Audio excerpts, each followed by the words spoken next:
Jeepers, they sure are doing a lot of renovations here. I know this can be said about most locations you guys come to, but you're trespassing. Good evening. I'm Fred Jones from Mystery Inc. I'm Professor Stoker. Mystery... Oh, Frank Welker's talking to himself again. He's done it so many times in the 80s, it's basically routine at this point.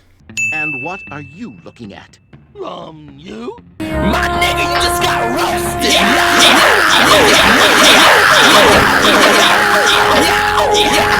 Hello, sir. I'm Daphne Blake from Mystery Inc.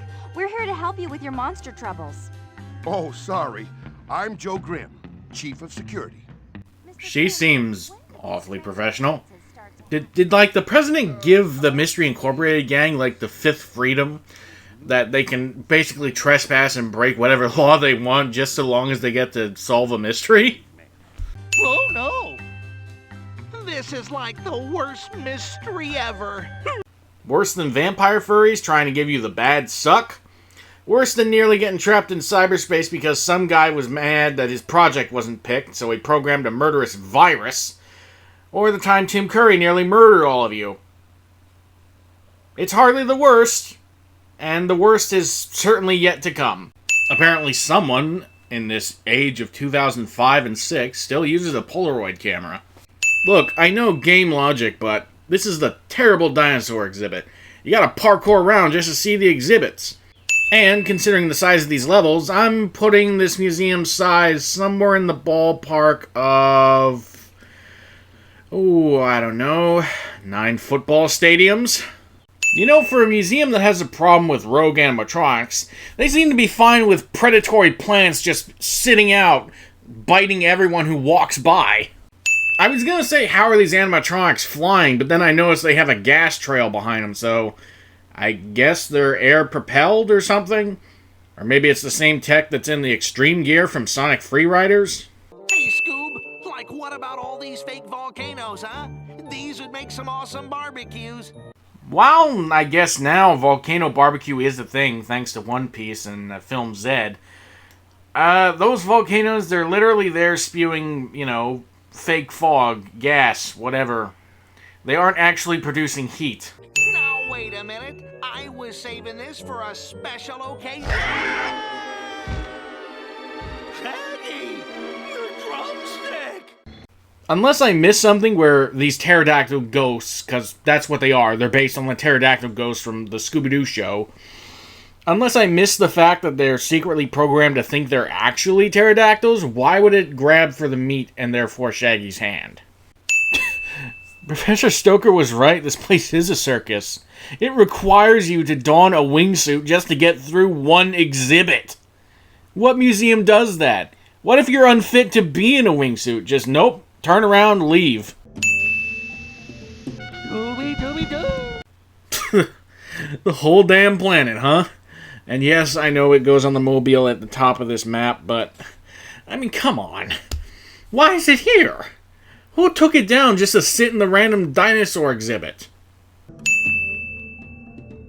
Marshmallow. Ah yes, one of the many must-haves a museum must own. Fire-breathing animatronics... or fire-breathing anything, for that matter. Gotta make sure those kids are nice and toasty on a cold winter's day. Maybe you guys can check out the medieval room while I investigate the undersea exhibit with Daphne. A museum of this size cannot survive on 4 exhibits alone.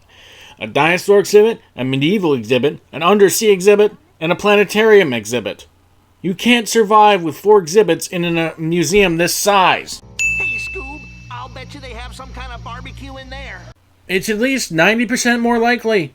Well, not barbecue like smoke it and then cook it, but at least they rub it down and then cook it. This is a replica of the planet Saturn, named after the Roman god of time. Perhaps this has a hidden symbolic meaning.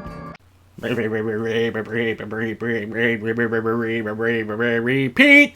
I feel like I'm repeating myself over and over again. 'Cause this could be nothing. You have no proof it's connected to the caveman.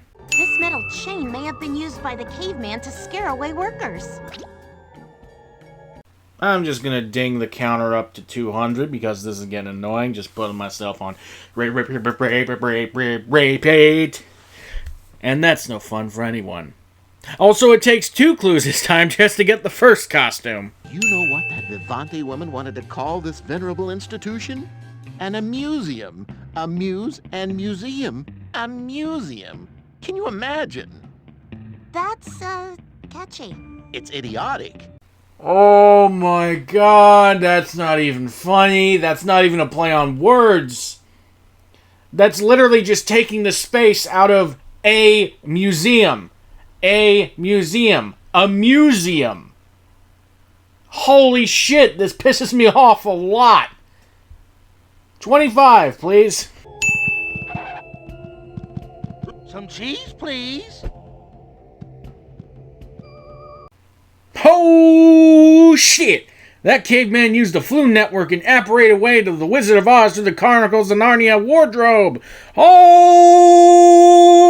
Scooby-Doo.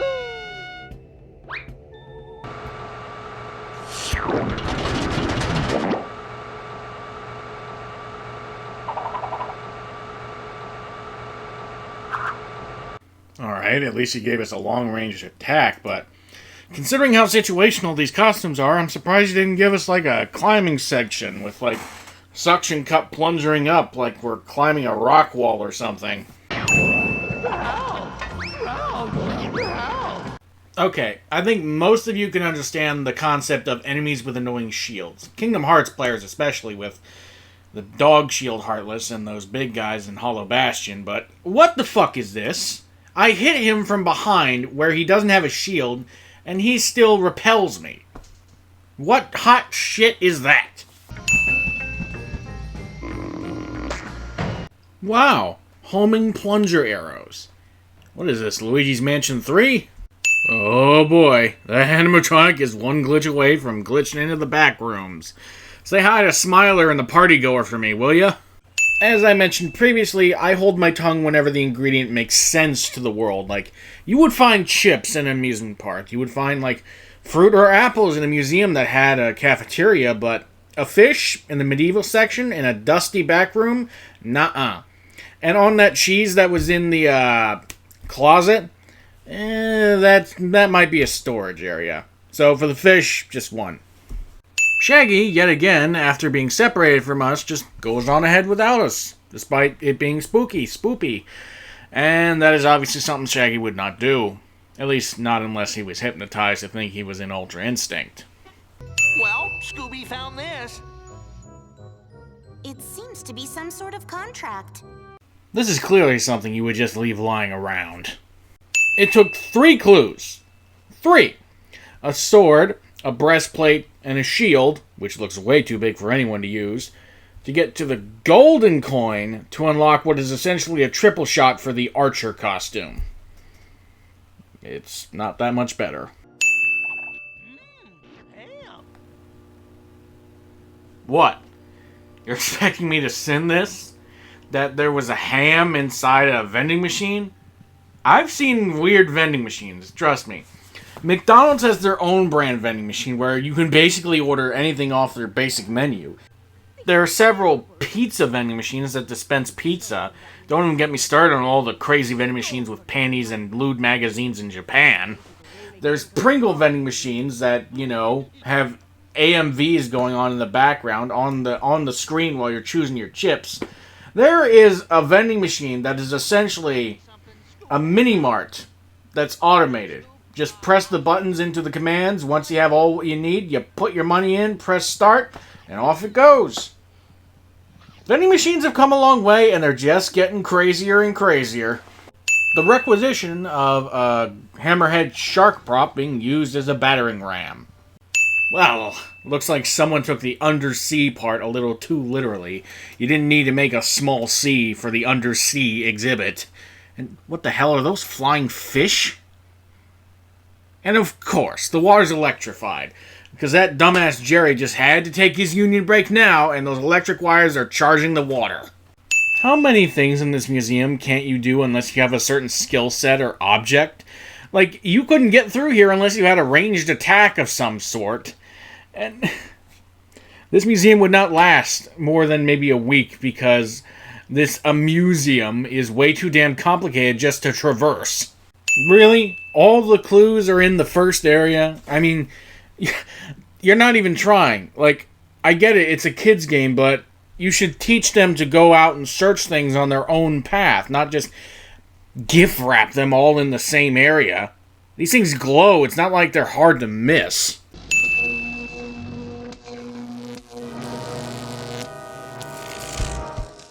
And apparently here's just the 10,000 volt ghost in the underwater area for some reason. And he's the only enemy that can be hurt by the costume specifically. But here's my question. How is he an animatronic? You can see him form out of the ether lightning, and it's just like, how is he a robot? How is the robot not fried from all that electricity surging around it? Cotton candy. Oh boy, Scooby snacks.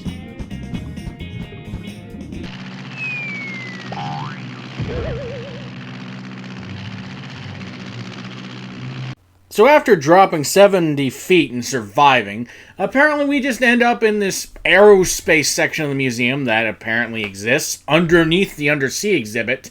And there's just a biplane here ready to go full of gas, and it's big enough that we can fly through this exhibit. I give up. Instead of being full of poopy water from the sewers in Chinatown, it's just free-floating here in the middle of the air because apparently someone just likes tying vegetables to strings and leaving them in the aerospace exhibit. Somehow we're back in the undersea exhibit? And Scooby-Doo, channeling his inner Miles Tells Prowler, just lets the biplane go off on its own and then crash, probably killing someone or severely damaging the environment. Okay. How the hell did you drop this? A VHS tape. And isn't this still playing on loop as I'm going through this on the security camera TVs? Oh my god, 3 worlds in a row! God damn, shut up or I'm just gonna start plunging your holes! Wait, no, stop! A hidden room made by a cult that follows the creed of Shrek is love, Shrek is life. Ogres are like onions. No! Layers! Ogres have layers. Onions have layers? You get it. We both have layers. For some reason, the 10,000 volt ghost, after getting his trap piece, is the only one to be represented by his actual in-game model and not, like, drawn on like all the other ones are. After all we've been through in this level, I shouldn't be surprised, but having to parkour off of floating planets, which I assume are slippery because they're mubber, just to get to the damn planetarium.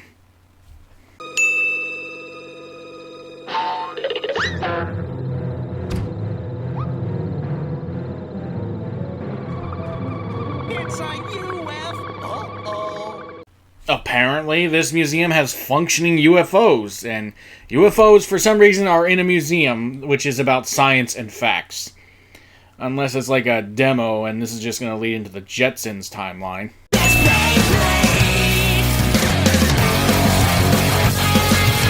It's got to be worth a fortune. Oh, it is. We could make a deal. We don't make deals with criminals, Mr. Grimm.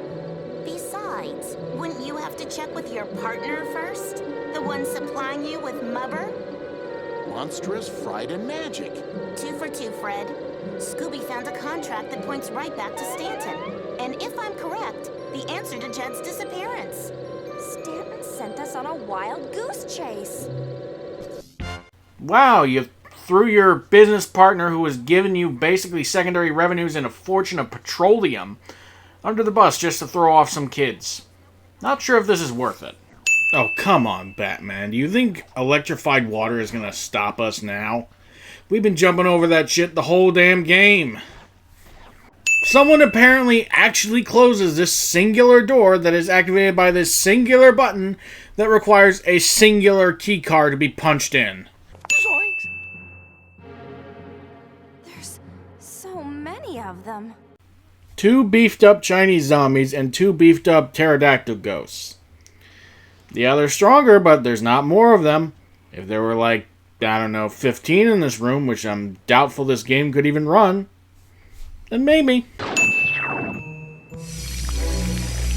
What the hell? You had a UV light this whole time? This is almost as bad as Shaggy having that super magnet in the cyber chase.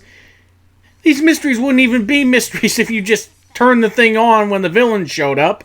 Zen Chuo would reveal himself, and then Maggie Z would presumably dissolve. What was his name? The Guitar Ghoul, he wouldn't be a problem. None of these villains would have been a problem if you just turned on the fucking light.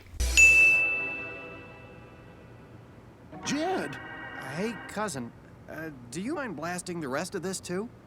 I mean, of course I knew it was Jed, but who moved him and why'd they move him? If they're trying to maintain the charade that he's like a wax animatronic dummy or whatever, why move him and give it away? Just as I suspected, Jed was trapped in that costume. You said, and I quote, "It's just a costume," when we first came here. I stand by it. If you had just let Scooby investigate that thing, this whole game would have never happened. It took till they stood next to each other, but I just realized Jed is just Fred's character model, just slightly altered and changed colors here and there. Well, well, well. Did you really think you'd get away with this?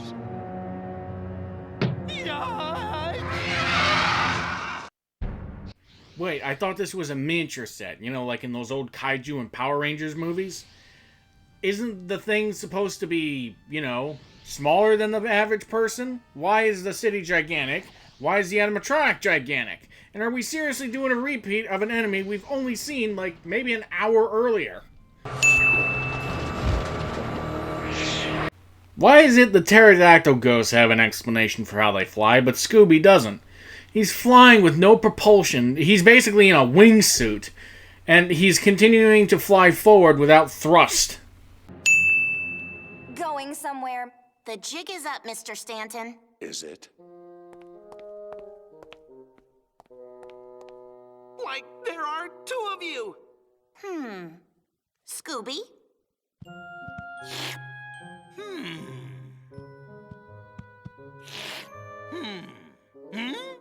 Mother! It's Marcy. So for Jed, who found out your secret, you put him in a mubber costume that he was locked inside. But when you impersonate someone else who you're also trying to frame, you just let them wander around freely? We're back to the doppelganger conspiracy. Why would you let them out if you're impersonating them and trying to frame them? Indeed, Fred. It seems Marcy was trying to frame Stanton, not Jed. Marcy. But why? Because I helped create Mubber, but you took all the credit for it. I thought that if I gave you a bad name, I could start up my own business. Mr. Stanton, is this true? What the hell? What does it matter if it's true? She not only put people's lives in danger here at Monsters Fright and Magic, but in Chinatown, at Rock and Roller Coaster Land, and the museum. Heck, at the museum, she's doing an illegal pumping for petrolium. She's not a good person, no matter what you try and force upon me. Marcy, I didn't know you felt this way. You should have talked to me about it. Destroying the reputation of Monstrous Fright and Magic would destroy Mubber. I'm sorry if I hurt you, Marcy. I'd like you to become a partner in the company. If you can forgive me, that is. Aw, that's so sweet. Almost makes me forget about all those people who got maimed, attacked, and otherwise probably psychologically traumatized because of the animatronics she reprogrammed in Chinatown, Rock and Roller Coaster Land, and the fucking museum. Not to mention that deal she had with that guy was so not worth it. He got thrown under the bus for something that could have easily been talked out like it was some marriage counseling.